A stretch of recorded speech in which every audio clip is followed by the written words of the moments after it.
ang patutuon ni Juan Bautista. Ito yung patutuon ni Juan Bautista na ito sinasabi niyo, Kuya Bert, ito yung nauna sa Panginoon. Nang suguin ng mga Hudyo sa Jerusalem ang ilang saserdote at Levita upang itanong kung sino siya, sinabi ni Juan ang katotohanan. Sinabi niyang hindi siya ang Mesiyas. Kung gayoy, sino ka? Tanong nila.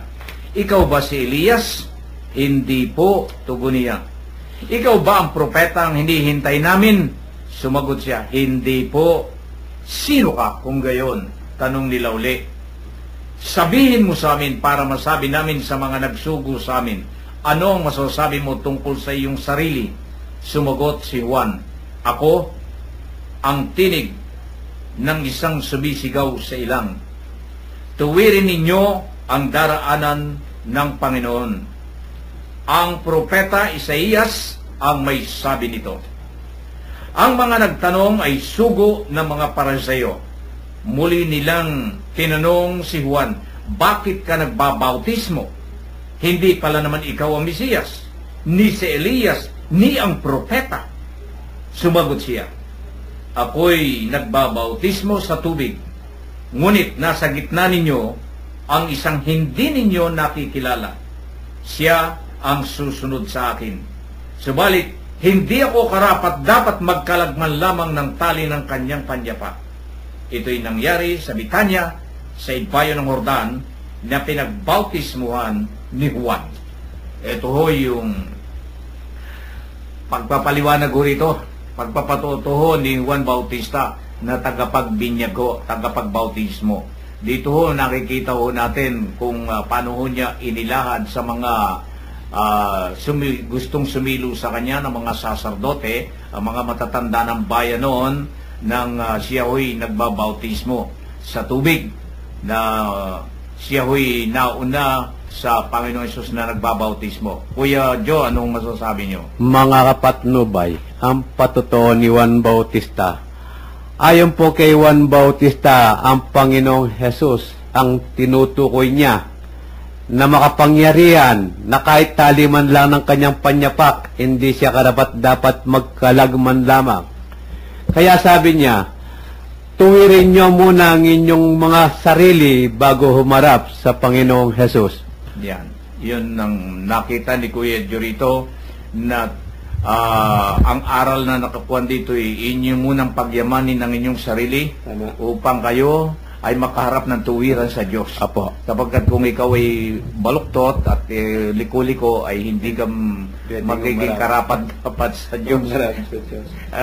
Kuya Bert, tanong sa inyo rito. Alam mo, Kuya Min, siguro sa mga nakikinig natin, bakit isinugo pa ng mga Pariseo ang mga pari ng kapanahon na yun at saka yung mga Levita, yung mga Levites?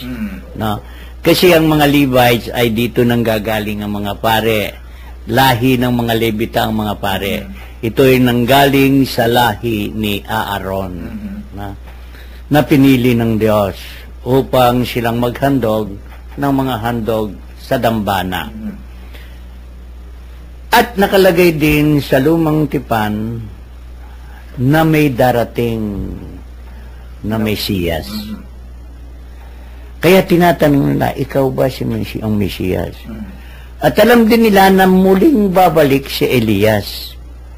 Dahil si Elias ay iniakyat sa langit ng katawan na buhay. Hindi siya namatay. Kaya tinatanong din nila, ikaw ba si Elias? Hindi po, sabi niya. So, ang ibig sabihin, Kuya Min, may mga hula ang mga propeta nung panahon na yon na inaasahan nilang darating. Pero ngayon, tuwiran ng sinasabi ni Juan Bautista na ang Mesiyas ay darating na kasunod niya. Pero, naalam naman natin na hindi rin siya pinaniwalaan. No? So, ang pinaka-importante rito, Kuya Min, ay ang sabi ni Juan Bautista, ako'y nagbabautismo sa tubig. Subalit, ang kasunod ko ay hindi man ako karapat-dapat na magkalag ng kanyang panyapak. Kung paano inilalarawan ni Juan Bautista, binigyan man siya ng kapangyarihan na magbautismo, pero magkalagma sa panyapak ng susunod na susunod sa kanya, hindi siya karapat-dapat. Ganito kataas. Ganito katayog ang katayuan ng ating Panginoong Hesus. Pero sa mga Hudyo, sa mga Pariseo, at hanggang ngayon, sa mga taong hindi kabilang sa iglesia ng Panginoon, hindi pa rin kinikilala, tao pa rin at propeta ang Panginoong Hesus.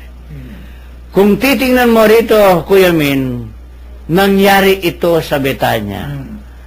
At ang lugar na ito, hindi ko sa ipinagmamalaki, nakita ko na ito ng personal. Punta kayo doon sa... Napuntahan ko na ito ang lugar na pinagbautismuhan ni Juan Bautista doon sa Jordan, sa Betanya. Talagang makikita mo, Kuya Min, kung gaano napakaliit lang ng ilog Jordan. Pero makikita mo naman ang lawak dahil walang masyadong mga bahay. At ang mga puno ay makikita mo doon sa tabi niya. Kaya ito ang malimit na pinupuntahan ng Panginoon.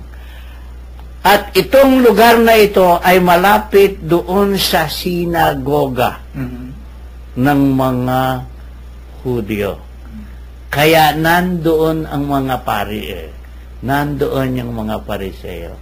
Kaya madali nilang inutusan yung mga saserdote at Levita upang tanungin si Juan Bautista.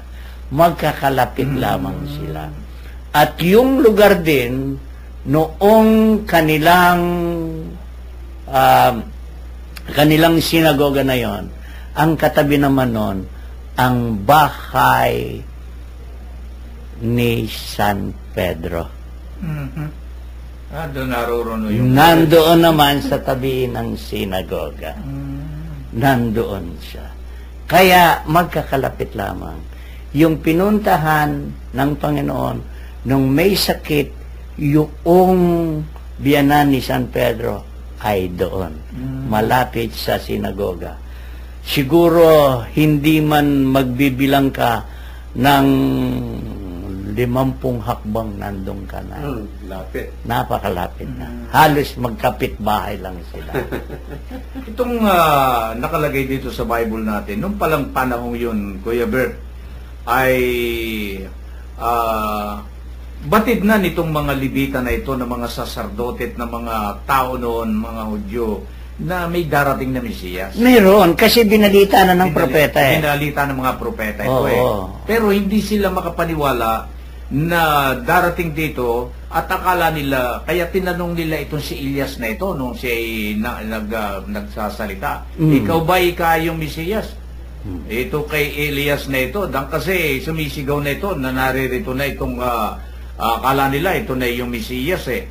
Pero nung mga panahong yun, kayo nakarating dun sa Jerusalem, nakita ninyo yung mga lugar na mga pinagdaanan ng ating Panginoon Jesus noon kanyang kapanahonan, 2,000 years ago na yan, na nakararaan. Ano sa tingin ninyo yung mga lugar na yun, kung inyong i-rewind na isip ninyo ng mga panahon na yun, ba'y ilang talaga? Ilang talaga, bulubundukin. Ito. Talagang halos puro bulubundukin. Lalo na dun sa Jerusalem. At kung pupunta ka doon sa bundok ng mga olibo, kitang-kita mo ang Jerusalem. Mga bundok talaga. Mga bulubundukin. Ang Jerusalem. Nakapaano siya, halos, kaya nga sabi ni Juan Bautista, patagin ninyo ang daraanan ng Panginoon. Alin ba pinapapatag niya, yung mga bundok? Hindi.